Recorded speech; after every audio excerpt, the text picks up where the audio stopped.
Welcome back to the channel, everyone. Now, if you've been following the channel, you'll know that I'm invested in Google, with Google being the largest holding in my portfolio.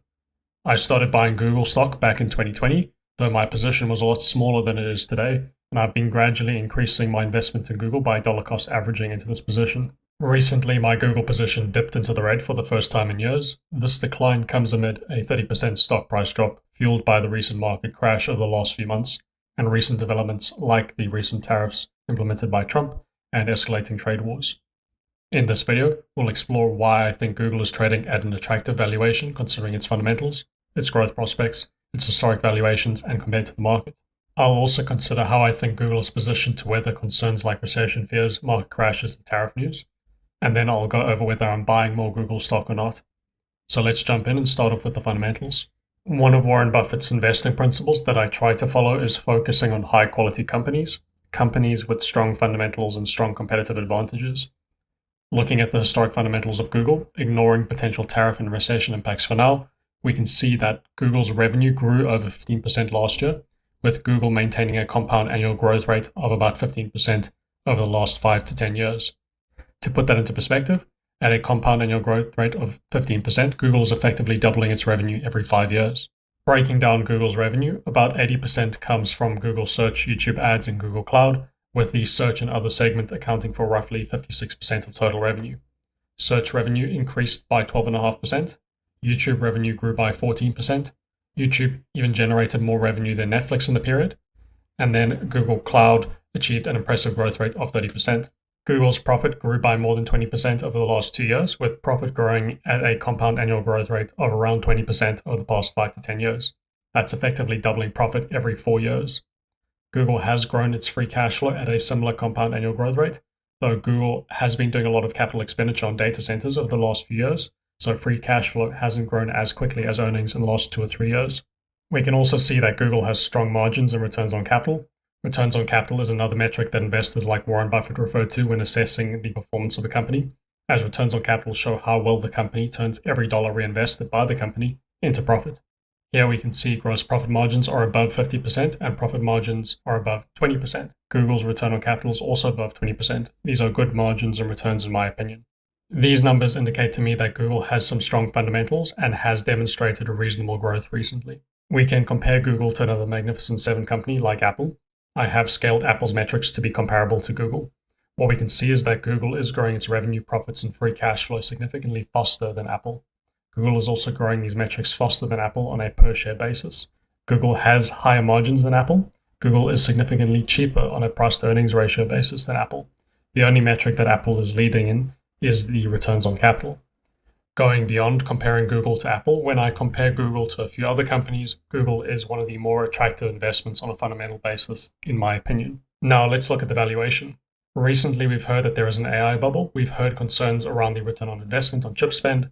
We've heard concerns around the antitrust cases against Google. We've heard recession fears, fears over Trump tariffs, fears over the market crashing further. There is a lot of fear in the market and a lot of fear around Google stock that, in my opinion, has kept the stock price low on a PE ratio basis over the last few years, trading at a lower multiple to the likes of other Magnificent Seven companies like Microsoft and Apple. And with Google stock dropping over 30% recently from its all-time highs, a drop larger than Google experienced in the 2020 lockdowns, Google's valuation is currently at the lowest it has ever been in history on a price-to-earnings ratio basis. The PE ratio of Alphabet has averaged around 28 times over the last decade, yet today it stands at around 18 times, a remarkable 36% discount from Google's historical average. This low of 18 times earnings beats the previous lowest PE ratio of 18.83 times back in September 2022, when the share price was 95 and Google had an earnings per share of around $5.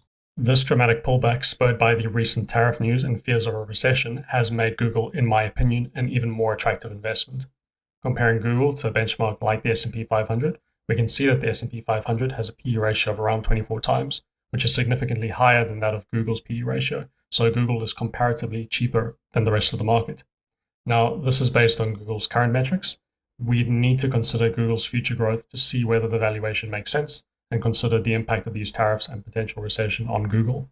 Considering the tariffs, it is important to remember that while the tariffs are mainly associated with manufacturing and export sectors, tariff-induced uncertainty could have an indirect impact on Google by influencing the advertising spend habits of Google's customers, which could result in a slowdown in growth in Google's advertising revenue. Tariff-related trade policy uncertainty tends to dampen customer confidence and slow overall corporate investment, which in turn may lead to tighter advertising budgets. As companies grapple with fluctuations in import costs and the broader instability in market sentiment, many might postpone or reduce their advertising expenditure, exerting downward pressure on digital ad revenue growth. In a scenario where a market recession or economic slowdown takes hold, this trend could intensify, further impacting ad spend in the short term. If we go back to a recent period like the 2020 lockdowns, a period where there was a lot of uncertainty and a pullback in advertising spend, we can see that Google's revenue growth slowed, only to rebound strongly in the following year. While I anticipate a short-term decline in advertising expenditure as companies adjust to the tariff uncertainties, I expect that this contraction will be temporary, and I expect most companies will likely return to a normalized advertising spend within a year or two. Looking beyond Google's advertising revenue to Google's cloud services and subscription offerings, I think these segments are inherently more resilient to economic downturns. For example, switching cloud service providers is rarely an easy decision for any business and should provide a degree of stability in Google's revenue during a recession or market turbulence. So, do I think Google stock is a buy after this drop? I think Google remains a market leader in search, video entertainment, and a key player in cloud computing with double-digit revenue and profit growth in its core segments, and overall strong fundamentals. I think Trump's tariffs and potentially a recession will reduce Google's revenue growth in the short term as companies tighten their advertising budgets, though long term I think Google's revenue growth will revert back to a normalized growth rate. I think this recent pullback represents a more attractive buying opportunity for Google. If Google can sustain a compound annual growth rate in free cash flow of around 10% over the next 5 to 10 years, and its PE ratio reverts to historic norms, around 22 or 23 times, I think the stock could trade over $200 per share.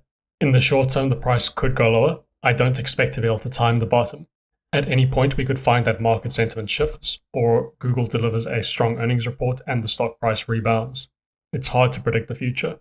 Even investors like Warren Buffett don't expect to be able to time the bottom. So if the price does go down more, say another 10% or so, and if I don't see any indication of a major decline in long-term performance, I will likely be buying even more Google stock. That's it for this video. If you found this analysis helpful, hit the like button, subscribe, and let me know in the comments section if you're buying or selling Google stock. If you like the analytics dashboard I was showing, it is my own website. The link is in the description if you want to try it out. Stay tuned for more in-depth analysis on market trends and investing strategies. Thanks for watching. I'll see you in the next video.